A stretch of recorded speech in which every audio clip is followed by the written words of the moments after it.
اعوذ باللہ من الشیطان الرجیم بسم اللہ الرحمن الرحیم فلما قضى موسى الأجل وصار بأهله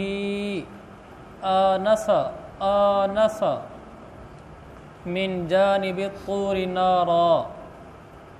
تو شروع تو یہاں سے ہوگا سبق، لیکن کل والے درس میں کچھ باتیں باقی رہ گئی تھیں، یعنی اس قصہ موسیٰ علیہ السلام سے جو ہمارے لیے عملی پیغامات دروس حیات نکلتے ہیں ان کو بیان کرنا باقی تھا۔ تو یہاں تک ہم پہنچے تھے فَسَقَىٰ لَهُمَا ثُمَّ تَوَلَّىٰ إِلَى الظِّلِّ فَقَالَ رَبِّ إِنِّي لِمَا أَنزَلْتَ إِلَيَّ مِنْ خَيْرٍ فَقِيرٌ۔ موسیٰ علیہ السلام نے جب ان لڑکیوں کے بکریوں کو پانی پلا لیا تو رخ موڑ کر سے کے پاس چلے گئے، پیٹھ پھیر کر درخت کے پاس چلے گئے۔ اس کا میں نے عرض کر دیا تھا کہ جب کسی کا بھلا کر لیا جائے تو پھر اس طرف سے پیٹھ پھیر لی جائے، یعنی جس آدمی کا بھلا کیا ہے بعد میں اس آدمی سے اس بھلائی کے بدلے میں کوئی نفع نہیں اٹھانا چاہیے۔ جیسے آدمی نے پیٹھ پھیر لی، رخ ہی پھیر لیا نیکی کر کے، بھلا کر کے، زندگی میں کبھی کسی پر احسان نہیں جتلانا چاہیے، جیسا کہ موسیٰ علیہ السلام نے نہیں جتلایا۔ پہلے بھی عرض کیا تھا کہ قرآن پاک کے جو قصے ہیں یہ قصے برائے قصے نہیں ہیں۔ قرآن قصہ کہانی کی کتاب نہیں ہے کہ چند قصے اللہ تعالیٰ نے بیان کر دیے ہیں، بلکہ جو یہاں قصے موجود ہیں ان قصوں کے اندر ہمارے لیے دروس حیات ہیں، عملی پیغامات ہیں، زندگی کے لیے رہنمائی کے اصول ہیں۔ تو اس قصے کے اندر جو اصول ہمیں ملتے ہیں تو ان میں سے ایک یہ بھی ملا کہ کسی کا بھلا کر لو تو اب اس سے اس کا احسان نہ جتلو، حتیٰ کہ اولاد پر احسان کر کے بھی احسان نہ جتلو، بیوی پر بھی احسان کر کے احسان نہ جتلو۔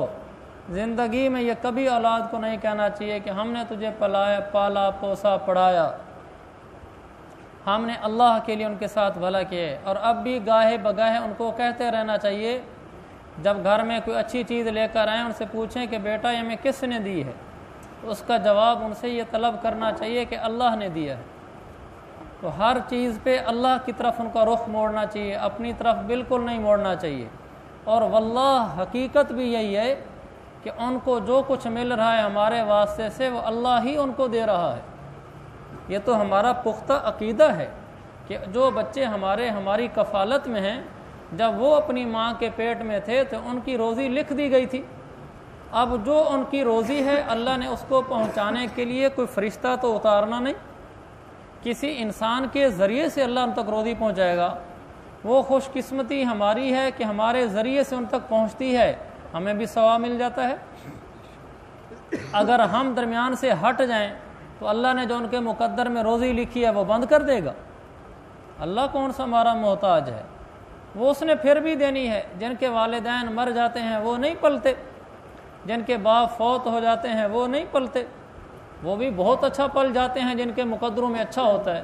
جن کے مقدروں میں اچھا نہیں ہوتا تو والد کے فوت ہونے سے ان کی روزی کم نہیں ہوتی، وہ ان کے مقدر میں ویسی روزی کم تھی جس کا سبب باپ کی وفات بن گیا ہے۔ اگر باپ زندہ بھی ہوتا تو بھی ان بچوں کی روزی کم ملنی تھی۔ اس لیے جو ہم بچوں کو کھلاتے ہیں اس پر کبھی احسان نہیں جتلانا چاہیے، زندگی میں بھی تانا نہیں دینا چاہیے، نہ بیوی بچوں کو نہ بہن بھائیوں کو۔ ان کی روزی لکھی ہوئی ہے، اللہ وہی روزی ان تک پہنچا رہا ہے، بس یہ میرے ہاتھ سے پہنچتی ہے تو مجھے دھوکہ لگ جاتا ہے کہ شاید میں ان پر احسان کر رہا ہوں۔ میں احسان نہیں کر رہا، اللہ میرے بغیر بھی ان کو پال سکتا ہے اور پال کے دکھلایا ہے۔ وہ واقعہ جو شداد کا ہے کہ ایک لمبا واقعہ ہے جس کا خلاصہ یہی بنتا ہے کہ ایک عورت اپنے بچے کو لے کر دریا میں کشتی پر سفر کر رہی تھی، اور سفر کرتے ہوئے طوفان آیا اور کشتی ٹوٹ گئی۔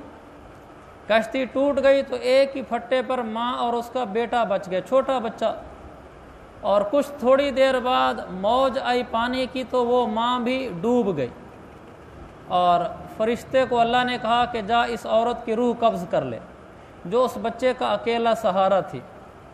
روح قبض کر لی۔ تو بچہ اکیلا رہ گیا۔ پھر یہ بچہ جب باہر آیا تو اس بچے کے باہر آنے کے بعد پھٹا لگا کسی دریا کے کنارے، تو وہاں کھڑا تھا ایک دھوبی، تو دھوبی نے دیکھا کہ بچہ بڑا اچھا ہے تو اس کو میں بیٹا بنا لیتا ہوں، بہتا ہوا کہیں سے آ رہا ہے۔ اس نے بیٹا بنا لیا۔ بیٹا بنانے کے بعد اس کو گھر رکھتا اور اس کو پالتا پوستا بڑا ہوتا رہا۔ ایک دن وہ بچہ دوسرے بچوں کے ساتھ کہیں کھیل رہا تھا تو قریب سے بادشاہ کی سواری گزری، تو اس بچے نے دیکھا کہ بادشاہ کی سواری آ رہی ہے، دوسرے بچوں کے ساتھ تھا، تھوڑا سمجھدار تھا، باقی بچے ڈر کے بھاگ گئے لیکن یہ وہاں ایک طرف ہو کے ٹھہر گیا، لیکن سمجھدار ہو چکا تھا۔ واقعے سے ایسے معلوم ہوتا ہے جیسے کوئی 14-15 سال عمر ہو یا 16-17 سال عمر ہو۔ جب وہ بادشاہ کی سواری گزر گئی تو اس میں سے ایک پیچھے کوئی چیز گری ہوئی ملی، ان نے بچے اکٹھے ہو گئے، تو اس میں سے ایک تفسیر عزیزی میں واقعہ لکھا ہے۔ اور جب بچے اکٹھے ہو گئے تو انہوں نے ایک تھیلی اٹھائی تو اس تھیلی کے اندر کوئی شیشی تھی، تو بچے آپس میں اکٹھے ہو گئے، کہنے لگے شیشی کا کیا کریں؟ ایک نے کہا کہ یہ سرما لگتا ہے، تو آپس میں بچوں میں بات ہونے لگی کہ سرما ہے، پتہ نہیں کیا چیز ہے، تم آنکھ پہ لگا کے دیکھو، تم دیکھو، وہ بچے لگائیں نا، پتہ نہیں کیا چیز ہو، آنکھیں نہ چلی جائے۔ اس کو کہا کہ تم لگاؤ، تو اس نے آنکھ پہ لگائی۔ اللہ کا کوئی نظام ایسا کہ جیسے ہی آنکھ پہ لگائی تو اس کو کچھ ایسی چیزیں نظر آنا شروع ہو گئیں جو عام طور پہ نظر نہیں آتی۔ تو یہ بڑا سمجھدار تھا، اس نے فوراً چیخنا شروع کر دیا، او میری آنکھیں گل گئیں، میری آنکھیں جل گئیں، تاکہ یہ پوٹلی اٹھا کر یہ نہ آنکھوں میں لگا لیں۔ تو وہ سارے بھاگ گئے۔ اس نے وہ پوٹلی سنبھال کے اپنے پاس رکھ لی۔ اب یہ سوتا تھا تو اللہ کا نظام، اس کو زمین کے اندر سے خزانے خواب میں نظر آتے تھے۔ چلانا تو اللہ نے ہی نظام تھا۔ تو اس نے والد کو بتایا کہ ایسے ایسے میرے ساتھ ماجرا ہو رہا ہے اور ایسے مجھے شیشی ملی ہے۔ اس کے والد نے کہا کہ کسی کو بتاؤ نہیں، رات کو چلتے ہیں، وہ جا کر خزانہ نکالتے ہیں۔ انہوں نے اپنے ساتھ گدھے لیے اور وہاں جا کر زمین کھودی جہاں لڑکا کہتا ہے کہ مجھے خواب میں نظر آتے ہیں خزانے، وہاں جا کر دیکھا، کھودا تو واقعی خزانے تھے۔ انہوں نے خزانہ نکال کر پیسہ اکٹھا کر لیا۔ اب یہ تو بے بہا امیر ہو گئے۔ کچھ سال بعد لڑکا بڑا ہو گیا، سمجھدار ہو گیا، جو علاقے کا بڑا تھا اس کے خلاف انہوں نے بغاوت کر دی۔ چونکہ ان کے پاس پیسہ تھا، پیسے کے بل بوتے پر یہ جیت گئے، یہ اس علاقے کا لڑکا بڑا بن گیا۔ کچھ عرصے بعد پھر اس نے اس علاقے والوں کو اپنے ساتھ ملا کر اگلے علاقے پہ حملہ کر دیا۔ مقدر میں بادشاہت لکھی ہوئی تھی، وہاں بھی جیت گیا۔ ہوتے ہوتے 400 بادشاہوں کو اپنے ساتھ کر لیا، 400 بادشاہوں کو۔ جب 400 اس وقت عمر بھی زیادہ ہو چکی ہوگی، جب 400 بادشاہ اس کے ساتھ ہو گئے تو بڑا فرعون بن گیا گویا کہ۔ تو علماء اس کے پاس آئے، علماء نے آ کر اس کو کہا کہ تیرے اندر جو تکبر ہے یہ جہنم میں لے جانے والا ہے، تو ایسے کر اللہ کی اطاعت میں آ جا۔ کافر تھا یہ، تو اس نے کہا اللہ کی اطاعت میں آ جاؤں پھر کیا ہوگا؟ انہوں نے کہا جنت ملے گی۔ کہا وہ کیا ہوتی ہے؟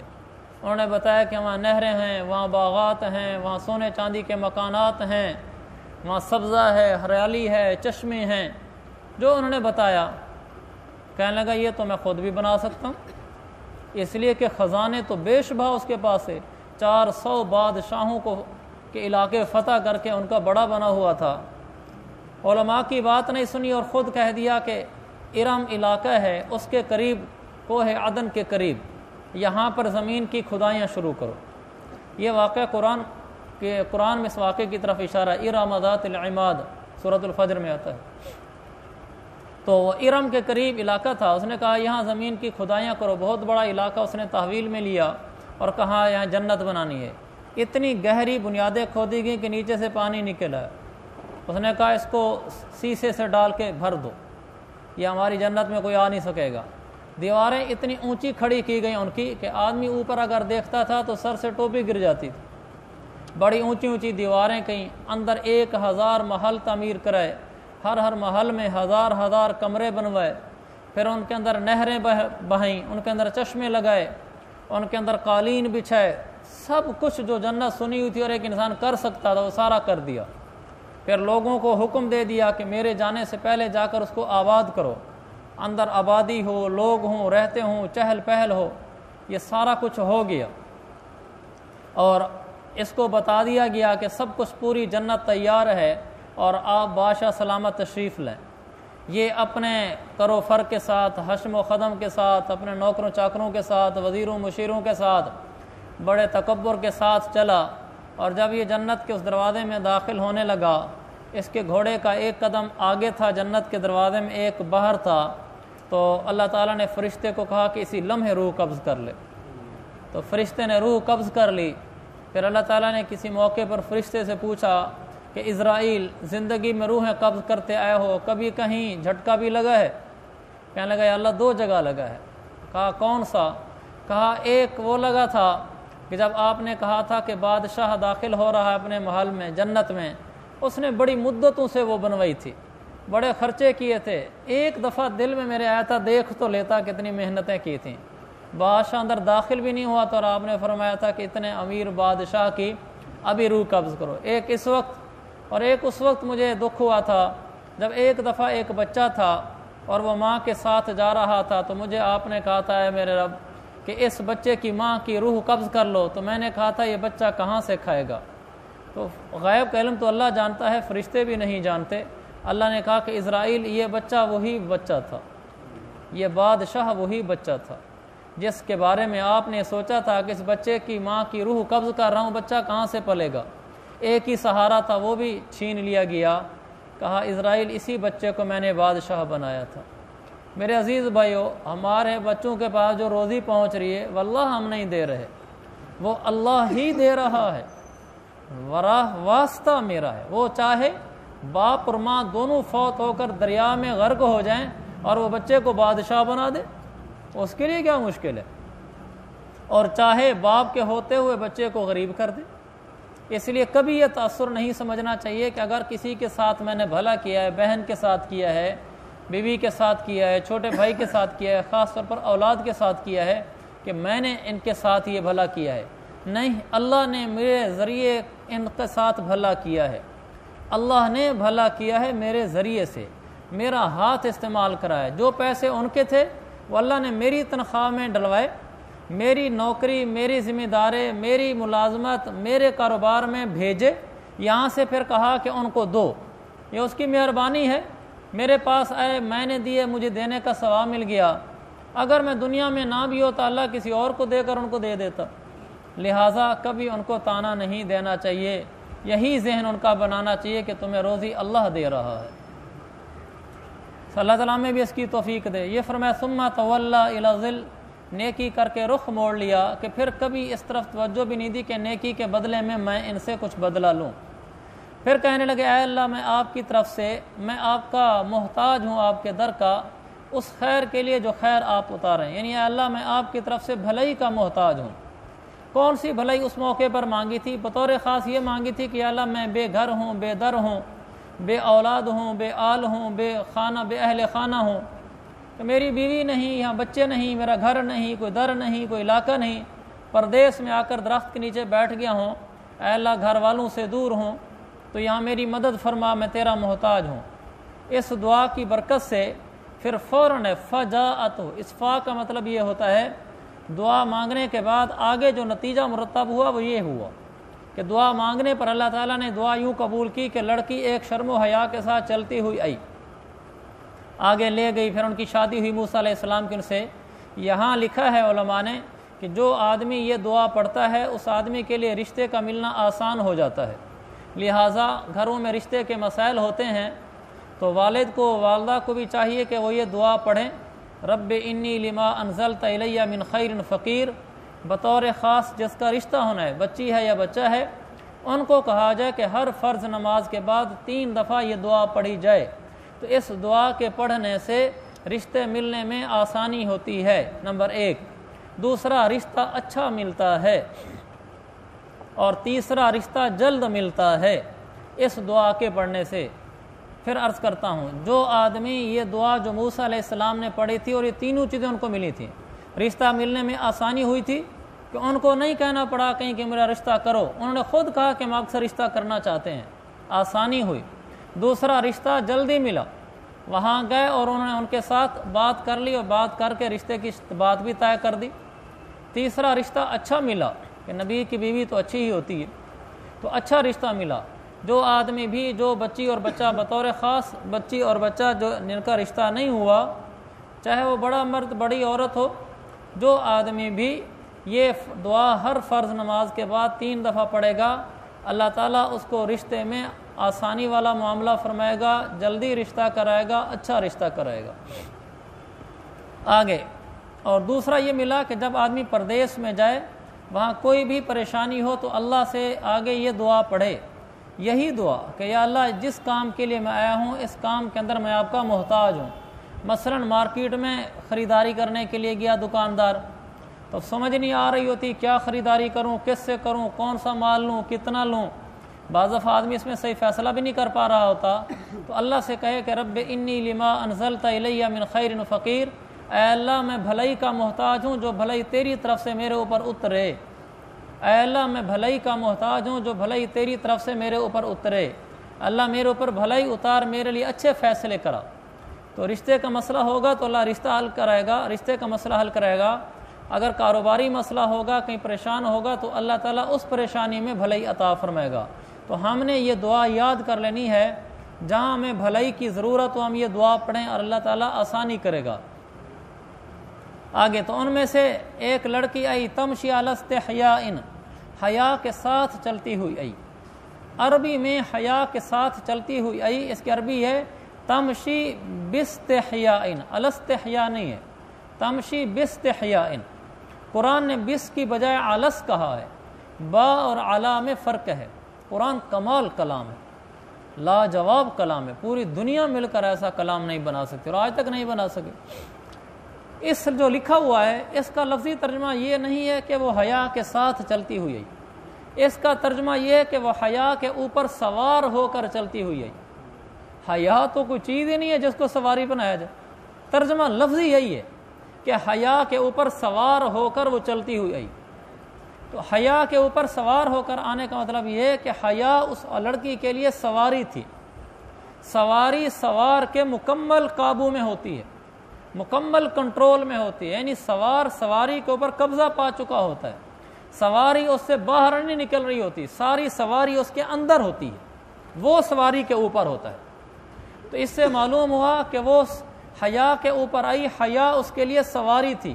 جیسے سواری پوری کی پوری سوار کے اندر ہوتی ہے، سوار اوپر ہوتا ہے، ایسے ہی اس لڑکی کے اندر پورا کا پورا حیا تھا، اور وہ پورا حیا اس کے اندر تابع اور اس کے اندر سمٹا ہوا تھا، پورا حیا کا وہ پیکر تھی۔ یہاں پر مفسرین لکھتے ہیں اس زمانے میں اس وقت تو ابھی پردے کا حکم بھی نہیں آیا تھا، پھر وہ حیا کے ساتھ کس لیے چلتی ہوئی آئی۔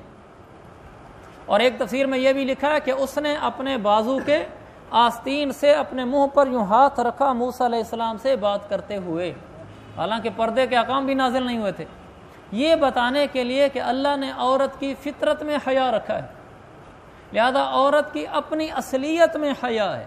اگر کوئی عورت آج بے حیائی کا مظاہرہ کرتی ہے وہ اپنی فطرت سے باہر نکل چکی ہے، اور یہ یقین سے پھر کہا جا سکے گا عورت کو دلی سکون تب ملے گا جب وہ حیا کے ساتھ پردے کے ساتھ چلے گی۔ جب عورت حیا کی چادریں تار تار کر دے گی، فیشن میں آ جائے گی، وہ کبھی بھی باسکون زندگی نہیں گزار سکتی، اس کے دل کو سکون نہیں مل سکتا، بھلا وہ ملک کی بادشاہ ہی کیوں نہ بن جائے۔ اس لیے کہ قرآن یہ کہتا ہے عورت کی فطرت یہ ہے کہ وہ حیا کرتی ہے، عورت کی فطرت یہ ہے کہ وہ مرد سے چھپتی ہے، عورت کی فطرت یہ ہے کہ وہ پردے میں سکون پاتی ہے۔ اگر کوئی عورت پردہ، حیا، ان چیزوں کو چھوڑ دیتی ہے پھر اللہ وہاں سے سکون چھین لیتا ہے۔ اس لیے کہ اگر سکون بھی باقی رہے اور بے حیائی بھی چلے تو قرآن جھوٹا ہو جائے گا، اور قرآن تو آج تک دشمن ہی جھوٹا کر سکے، باقی کون کرے گا۔ عورت کو خود سکون، اطمینان، اندر کا اطمینان اسی میں ملتا ہے کہ اس کو حیا دیا جائے، اس کو پردہ دیا جائے، اور اس کو لوگوں کے ساتھ اختلاط سے بچایا جائے۔ اصل عورت کا سکون اسی میں ہے۔ جب وہ مردوں کے ساتھ جاتی ہے تو اس کی زندگی پھر پرسکون نہیں رہتی، محفوظ بھی نہیں رہتی۔ ہمارے پاس ایک عورت کا خط آیا مسئلہ پوچھنے کے لیے، اس نے کہا کہ میں جاب کرتی ہوں، بڑے شہر کی عورت تھی، کہنے لگے کہ میرا شوہر مجھے توجہ نہیں دیتا، خرچہ نہیں دیتا، تو میں جاب کر کے اپنا گزارا کرتی ہوں۔ پھر اس نے اس میں لکھا کہ عورت ہونے کے ساتھ آدمی مردوں کے اندر جاب کرے اور اس کی عزت محفوظ رہ جائے، اس زمانے میں قریب ناممکن ہے، لیکن اس کے باوجود اللہ نے میری حفاظت کی ہوئی ہے۔ سوال اس کا کوئی اور تھا، لیکن اس نے ایک جملہ اس میں یہ بھی لکھا ہوا تھا۔ تو میرے عزیز بھائیو، عورت مرد کے ساتھ رہے، وہ اندر سے پرسکون رہے اور وہ محفوظ رہے، یہ قریب ناممکن ہے۔ یہ عورت کی فطرت حیا ہے، عورت کی فطرت پردہ ہے، عورت کی فطرت مردوں سے عدم اختلاط ہے، اختلاط کا نہ ہونا ہے۔ تو کہنے لگی ان ابی یدعوک لیجزیک ما اجر ما سقیت لنا، ابا جی آپ کو انعام دینا چاہتے ہیں جو آپ نے ہمیں پانی پلایا ہے۔ تو انہوں نے انکار کر دیا۔ موسیٰ علیہ السلام نے کہا میں اس کا کوئی انعام نہیں لینا چاہتا، میں نہیں جانا چاہتا۔ انہوں نے کہا کہ مجھے انہوں نے کہا کہ آپ لے کر آئیں، آپ چل کر بات تو سنیں۔ موسیٰ علیہ السلام نے دل میں سوچا یہ شاید اسی دعا کی قبولیت کا اظہار نہ ہو رہا ہو جو دعا میں نے ابھی مانگی ہے کہ اللہ میرے لیے بھلائی کا انتظام فرمائے، میں محتاج ہوں۔ کیا پتہ اللہ تعالیٰ نے اس بھلائی کو اس لڑکی کی شکل میں بھیجا ہو کہ یہ مجھے اپنے والد کے پاس لے جائے گی، وہاں میرے لیے کوئی بھلائی کا انتظام ہوگا۔ اگر میں اس کی دعوت قبول نہیں کرتا، میں کہتا ہوں نہیں میں نہیں جاتا، کیونکہ میں نے جو پانی پلا کر بھلائی کی ہے میں اس کا بدلہ نہیں لینا چاہتا، تو اس کا مطلب یہ ہوگا کہ اللہ میرے لیے بھلائی کا انتظام کر رہا ہے اور میں اس کو ٹھکرا رہا ہوں، لہذا مجھے نہیں ٹھکرانا چاہیے، مجھے چلے جانا چاہیے۔ ہاں وہاں جا کر اگر مجھے کوئی وہ انعام دیتے ہیں اس پانی پلانے کا تو میں انعام نہیں لوں گا، لیکن مجھے چلے جانا چاہیے۔ تو اس سے یہ بھی معلوم ہوا ایک تو کسی کے ساتھ بھلا ہو جائے پھر آگے وہ انعام دینے لگے تو اس کا انکار کر دینا چاہیے کہ میں اس کا بدلہ اور انعام نہیں لینا چاہتا، اس کا بدلہ ہم اللہ سے لیں گے۔ اور دوسرا اللہ کی طرف سے کوئی خیر کی بات پیدا ہو جائے، کوئی بھلائی کا انتظام ہو جائے، انسان کے تصور میں بھی نہ ہو تو آدمی اس کو لے لے تو کوئی حرج کی بات نہیں ہے، بلکہ حدیث ہے آپ نے فرمایا جو مال تمہارے پاس بغیر اشراف نفس کے آئے، یعنی جو مال تمہیں اس طرح ملے کسی آدمی کی طرف سے تمہیں مال، ہدیہ، پیسہ، کوئی گفٹ، کوئی چیز ملے، تمہارے دل میں اس کے بارے میں خیال بھی نہیں تھا کہ یہ مجھے دے گا یا میں اس سے لے لوں یا یہ مجھے دے، کوئی وہم و گمان بھی نہیں تھا اور اس نے آ کر دے دیا، حدیث میں فتمول ہو تو پھر اس کو لے لو۔ تو وعدف اللہ کی طرف سے نعمت ہوتی ہے، تو اگر آدمی کے دل میں یہ جذبہ نہ ہو کہ مجھے سے کوئی چیز ملے اور پھر وہ دے دے تو اس کو قبول کرنے میں کوئی حرج نہیں ہے، کبھی کسی مسئلہ سے قبول نہ بھی کرے تو وہ بھی کوئی حرج نہیں ہے۔ فلما جاءہ، موسیٰ علیہ السلام جب وہاں پہنچے اور اپنی ساری کہانی بتائی تو حضرت شعیب علیہ السلام نے کھانا پیش کیا، موسیٰ علیہ السلام نے کھانا کھانے سے انکار کر دیا۔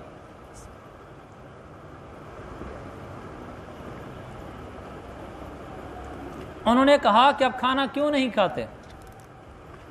کمال ہے، انبیاء کا ایمان بھی ایمان ہے، پردیسی ہیں، مسافر ہیں، بھوکے ہیں اور کھانا نہیں کھا رہے۔ وجہ موسیٰ علیہ السلام سے جب انہوں نے کہا اب کھانا کیوں نہیں کھاتے، انہوں نے کہا کہ اس لیے کہ میں نے آپ کی بچیوں کو پانی پلا کر دیا ہے، آپ اس وجہ سے مجھے کھانا کھلا رہے ہیں، تو لہٰذا میں اس کا بدلہ دنیا میں نہیں لینا چاہتا، میں کھانا بھی نہیں کھانا چاہتا آپ کے پاس سے۔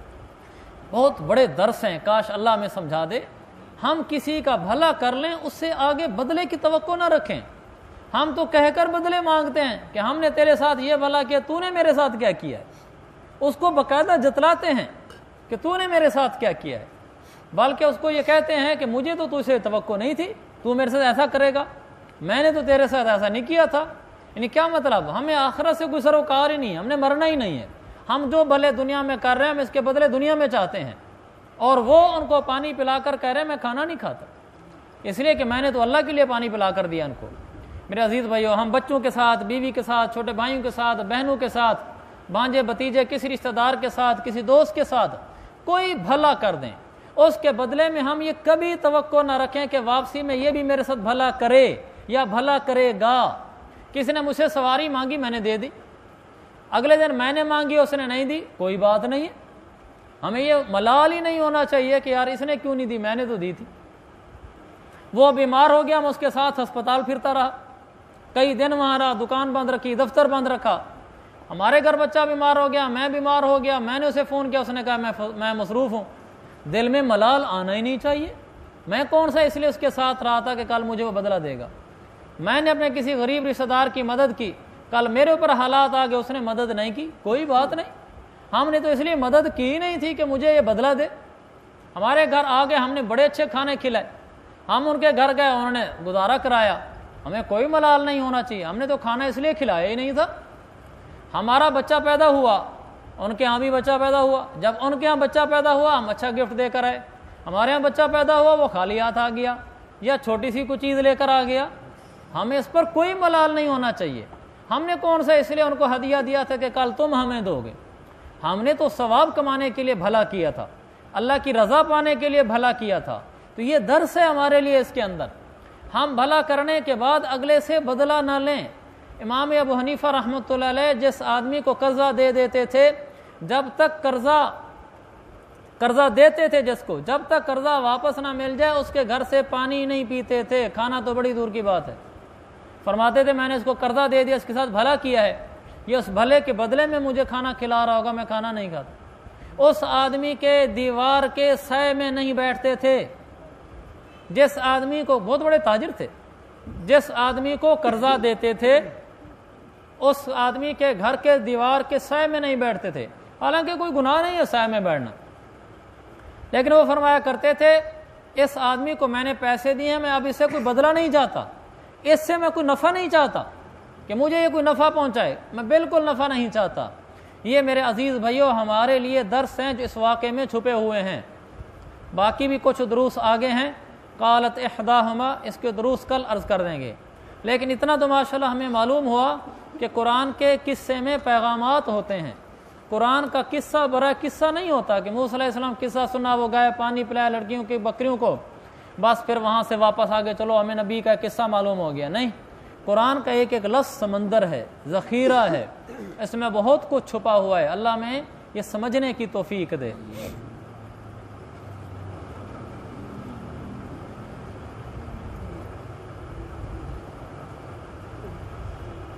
سنتیں چل رہی تھیں،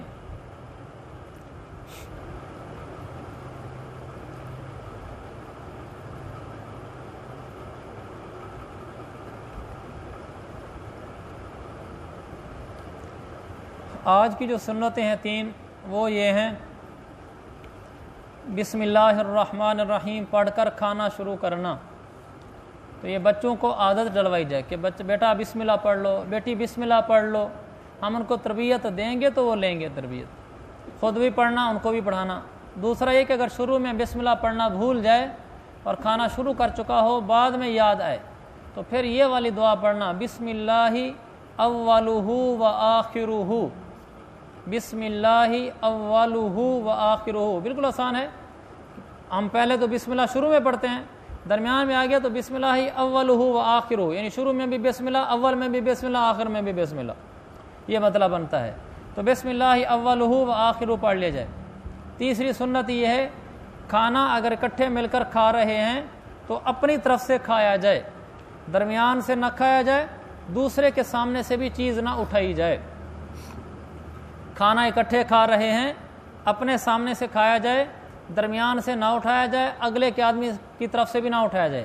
اگر اکیلے کھا رہے ہوں اور کھانا ایک ہی چیز ہو، جیسے دال سب ایک جیسی ہوتی ہے اور بعض چیزیں ایسی ہوتی ہیں جو 3-4 اکٹھے مل جاتی ہیں، مثلا مٹھائی کی چیزیں پڑی ہوئی ہیں تو الگ الگ دانے ہیں، اس میں تو اگلا دانہ آدمی اٹھا سکتا ہے، لیکن دال ہے، سبزی ہے، وہ تو سب ایک جیسی ہے۔ وہ پھر اپنے سامنے سے کھانا، درمیان سے نہ کھانا۔ اکیلے بھی کھانا کھا رہے ہوں، جو چیز آپ کھا رہے ہیں اگر وہ ساری ایک ہی چیز ہے، جیسے چاول، دال، سبزی، تو اپنے سامنے سے کھائیں، درمیان سے نہ کھائیں۔ یہ 3 سنتیں ہوں گی، بسم اللہ پڑھ کر کھانا، شروع میں بسم اللہ بھول جائے، درمیان میں یاد ہے بسم اللہ اولہ و آخرہ پڑھنا، یہ سنت ہے۔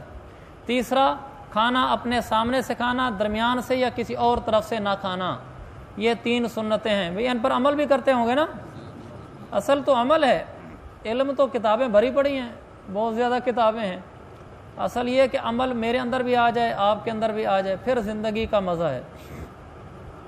اگر عمل نہیں ہے تو پھر زندگی بے فائدہ ہے۔